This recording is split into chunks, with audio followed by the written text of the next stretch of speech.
Error loading Java VM msvcr71.dll. But it ran last time. There we go. You got the same problem? Dude, I'm glad it's not just me.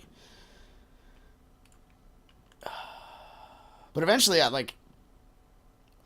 it's opposite for me. I didn't have to download the new Java. I had to download an old Java again. Like, I'll have the game update itself, and then I'll have to go download an old Java again. It says it's patching. It's making, like, progressively bigger strides. Like, it's up to 47% now as opposed to, like, 30 when it crashed. Or whatever it did. So anyway, let's get back to the, as we stare at the giant false cosmetic sky that is the Spiral Knights jade background. Buddhism gets rid of everything in your heart. It tells you to empty yourself. And I watched this, I heard this talk about a guy who really got into martial arts, and they would embody spirits of animals, and he would really, honestly, just like feel himself possessed. Supply depot changes. That is funny. You're not even kidding. It's probably exactly what it is. But this has to. Can we? Let me add this. Can I window capture? Can we do this? Do what you want with my capture. Okay, there it is. Beautiful. This is what we're waiting on. Yeah, not even like cosmetic changes, just supply depot changes, which is, if they have to shut the whole game down for that, I don't know what to say. It is what it is, I guess. But the issue with Buddhism is that it has no foundation. Again, it's one of those where it doesn't have so much written dogma. I've read the Tao Te Ching. I'd say about 90% of it. I kind of stopped at the end because he talks about the Tao, which is not, you can't clearly define the Tao. It could be God, it could be the essence of Earth, it could be a lot of things depending upon the situation. It's one of those things where translation in language becomes very interesting, to say the least. But I can't describe to Buddhism because it has no, like, it basically seeks oblivion. Harrison Ford's a Buddhist. I had no idea. So I started looking up like different people in worldviews.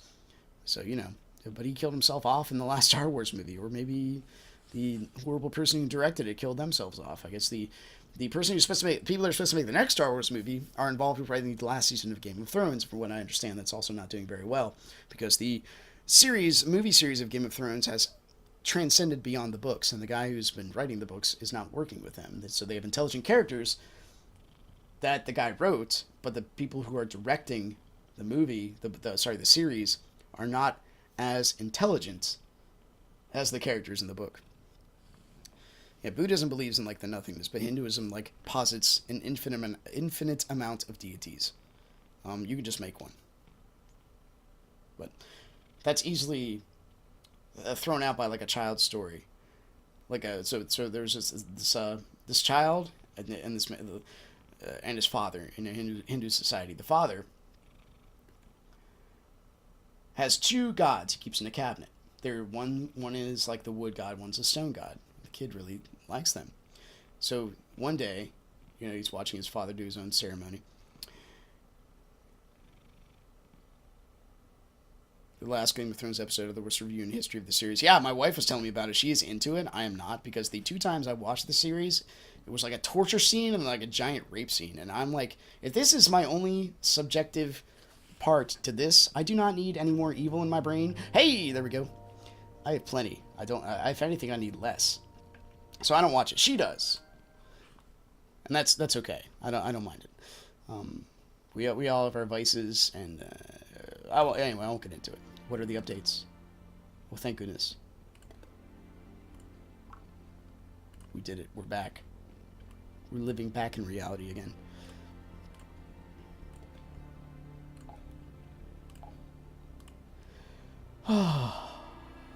Hey, let's go to Haven.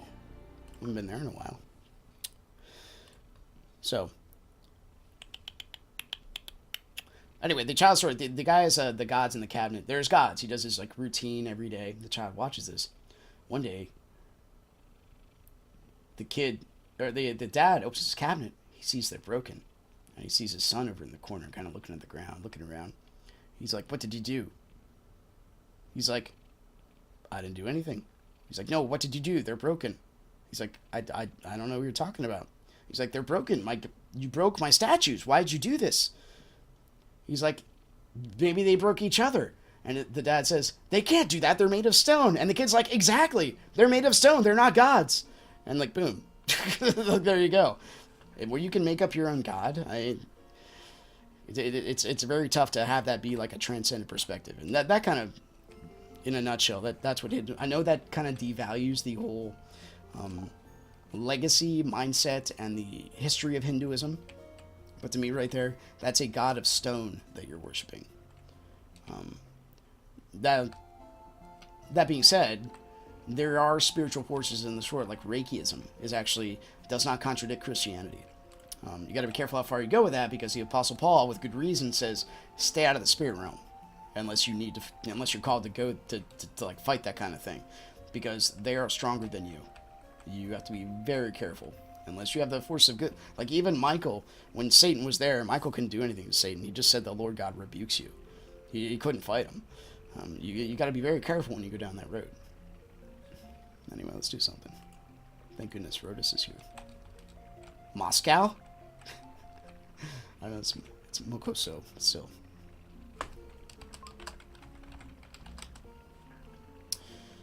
The other part of Hinduism is like they won't kill cows because it might be their uncle or something like that. So the amount of famished poverty there is just it's ridiculous. It's quite sad.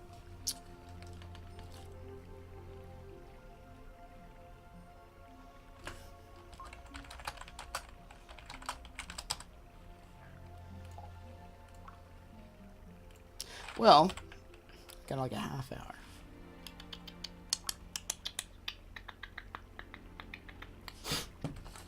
So, we can talk about Jehovah's Witnesses. We talk about pantheism.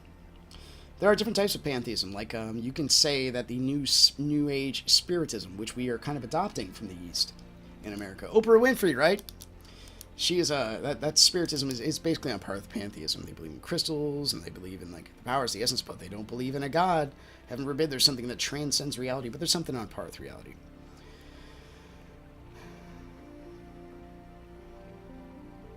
Yeah, being reincarnated as an animal again, but then they don't kill them. I mean, they don't eat them. Like, I don't get it. Reincarnated as a fly, so they don't kill bugs. But they say if you help the person, you're not helping them pay for their karmic debt. Anyway, to me, it doesn't add up, even from an Eastern perspective. We talked about atheism a bit. We'll talk more about that maybe later. I'm gonna save in. We talked about Buddhism. Pen. Did you not survive the Great Catfall? We talked about biblical authenticity just a bit, and all this is just basically like, oh, cat! All I did was move you. You put my legs to sleep. We've literally been doing the lap master thing for years, and you still haven't figured it out. I gotta switch legs. You can't yell at me and say no, you don't. That's it's not how blood circulating in my legs works. Sorry.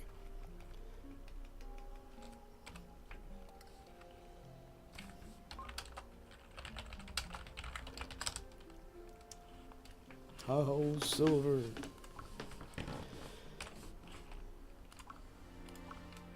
Is there another gate we can run down? That didn't count as doing it. I mean, we could do this again. I don't really want to, though.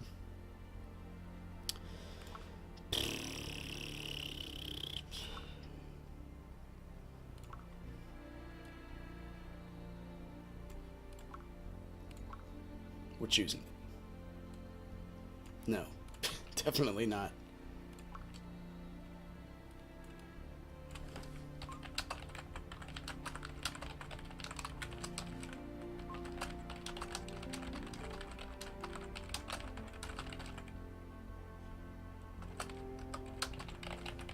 Let's get silver in here. He made me that cool background. I think we'd be jumping in this one. There's a chance to get a blast furnace. Let's do it. Oh my gosh. My glasses somehow survived the fall. So they're oh yeah, I did explain. He's asking me why I'm leaving. By the way, just for an hour. This isn't like the giant. I need to quit and delete my character to take a break kind of deal. I'm literally taking a year off from the internet, from social media, that kind of thing, and just leaving it. Like I have an old laptop upstairs I'm gonna use for research, just because of the classes I take. I need access to the internet just because of the pure book value and the taped lectures or video lectures I need to. Just to take a break. I think it's a huge time sink for myself. I did try part-time YouTubing for a bit. Got myself to like 420 subscribers, but without like constant, even part-time work, they fall off. And that's just the nature of like reality and nature of sales and anything else where you really sell yourself, which is what you're doing. You're selling yourself in this game. Or in any kind of media, video outlet. I really think it's kind of fun. Having the ability to play a game and talk at the same time. I just really wish to put more of myself into, you know, this reality we live in. I'm not, and don't take this the wrong way, I'm not trying to, you know, devalue where other people are going with it in their lives. I'm just saying, should we use this? Should we? Yeah, we'll use the winter grave. I'm just saying that for me, I want to plug myself more into things that concern this world than the game world. I feel like my time for being in games is not over, but I'm going to take a break and see what it feels like. So my character will still be here. My computer's going to be... I'm going to put the computer upstairs with my wife's because her and my daughter like playing games. But you know, I'm going to put more of myself into the house, put more of myself into my workouts, my physical being, because I think it's important to... You know, I teach karate, so I got to keep myself in shape. And if I don't consistently do that, especially, you know, I'm getting older, right? 38 today. So I got to... That requires more upkeep if I want to still be walking up the stairs when I'm like, you know, 90 or 100 years old. Alright. No idea. Let's go. What could possibly go wrong with the Sutaruska? Well, a lot of things. My connection's wavy. Da-da!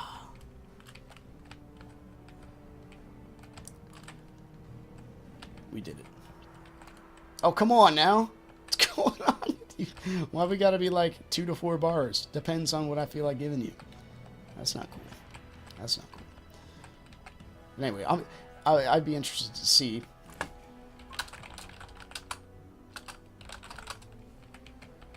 Anyway, it'll be interesting to see where this game, how many cosmetic upgrades there are when I come back. Because you know that's just about all there's going to be. Risk of Rain 7 comes out. Something like that. Oh, we did it. Best weapon in the game. Next to the pepper box, obviously. Excuse me.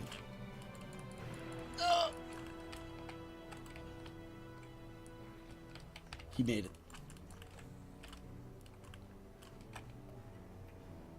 We are now complete. No. I want to do this. Hello, Dark. I'm going to mute you too. Sorry, buddy. This is monologuing at its finest. And I didn't really, like, announce, like, here, I'm going to go to, like, every single media outlet that I'm part of, but... Being a dad's a good part of this too. You see the next generation growing up. You see the effect culture has, and you have a choice. Like whenever you see issues in any world or anywhere, there's 3 responses you can have. One is indifference. I do not care. All right, but that doesn't line up with my worldview, or just I don't know, reality in general. If I see an old lady getting beat on like the side of the road, I can choose to say, it doesn't matter. But life itself, it says in Genesis, God created us in his own image. We are given value by God. So I can't just... Silence is acceptance. My first boss ever told me that. So I can't stand by and watch that happen. So, but indifference is your first response. The second one is to walk away. In America, we have that luxury. Dude, he's literally silver.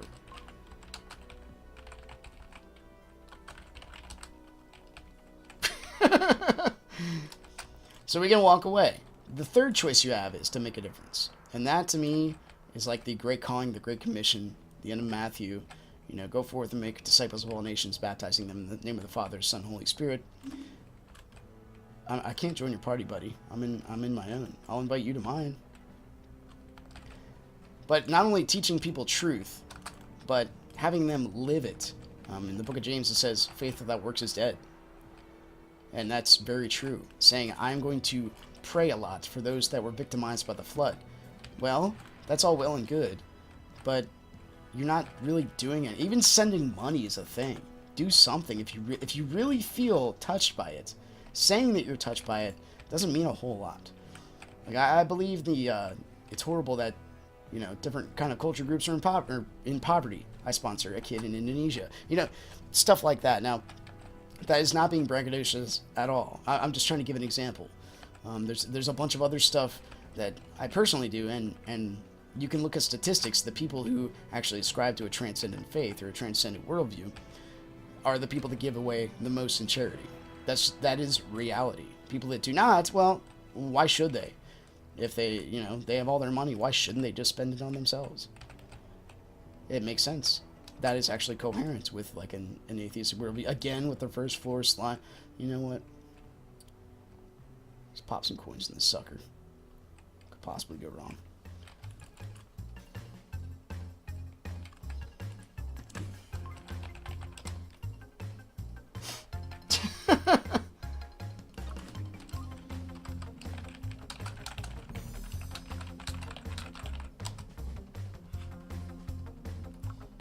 Animaniacs, anybody? Wheel of morality, turn, turn, turn.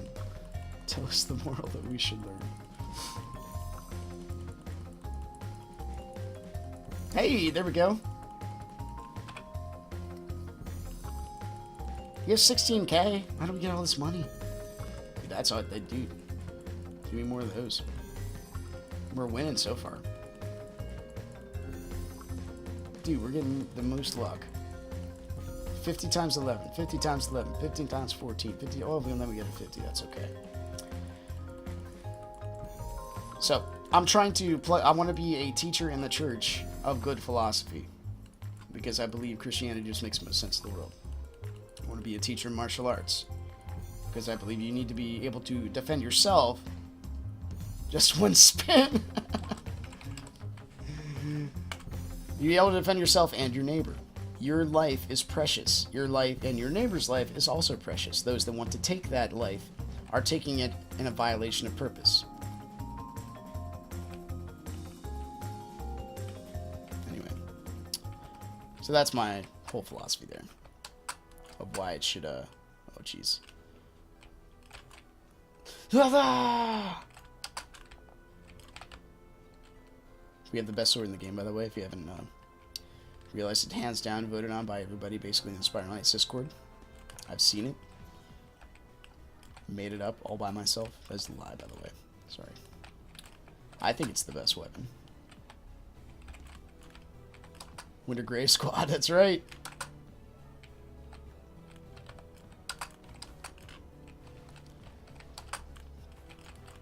And this is nice, too. It doesn't feel like it's not a goodbye. It's just I'll see you later. And it's kind of like, death is about the same way. There's no sting when you have a guy who literally has beaten death. Says, I'm on your side. So let's talk about Jesus for a minute, right?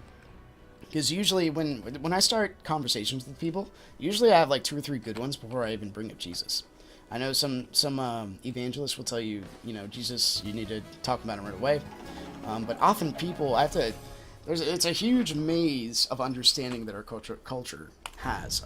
Like, do they believe the Bible's true? Do they believe there's such a thing as evil? Like, you have to talk to people one-on-one to figure this stuff out before you can actually make a call and start. Then you eventually ask them, what do they think about Jesus? So, Jesus himself says a lot of things, specifically in the book of John, about himself. And so let's talk about, I like the door analogy, works out pretty well for myself, right? So let's say we have the universe, like we have a house. If you exhaustively describe this house, every scientific way possible and study it, it'll be pretty easy. Like my house specifically, it's like 100-year-old Victorian. Does that mean you're going to find God in a door? Or in the floor? No.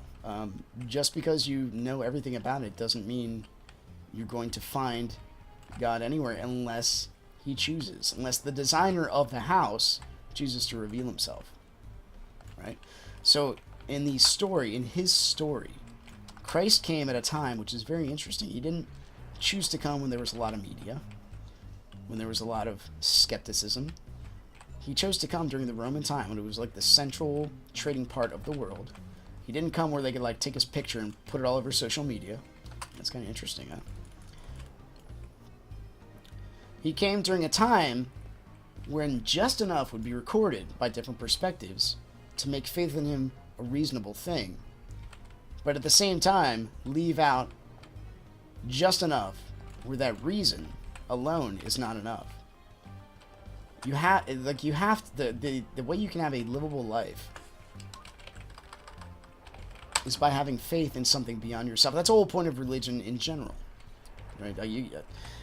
You're aiming for something outside of yourself that makes sense of the world. Jesus does that. So Jesus does a lot of cool things. Let's talk about the parables for a second. Jesus will talk about, he uses two main analogies. He says a lot of stuff, right? Mostly he answers questions with a question. That's very rabbinical. It's very Jewish, honestly. But he does that because it opens up people underneath their own worldview. And I can talk about specific instances there. But one thing... Oh my gosh. You can't pause online games. Cat. Dude. If God were to choose to reveal himself in this world, it would have to be, as demonstrated by history, the Christian way. It's the most authentic. It's the most described in history. It's the most viable. And when Jesus uses metaphors and when he uses parables, there's two ways he does this. He uses agriculture and he uses marriage. Now, the reason you can say that marriage is very Christian, like the heritage is, it's Judeo-Christian, it just straight up is. When God looks at you and me, and the reason the Christian religion and marriage are so on par, is God looks at you and me, even though we're sinners, and he says, I got you, you're mine. When you, and that's, even though he knows you're going to make mistakes, when you look at marriage, do you look at your wife and say, you know, I'm going to take you for 40 years, maybe 50 or 60, till we're about to die. And then maybe I'll call you my wife. No. You claim loyalty first as their wife. And then you live out the life through relationship. God is highly relational. And that's one of the reasons Jesus used. He said he's married to his church. His bride is the church.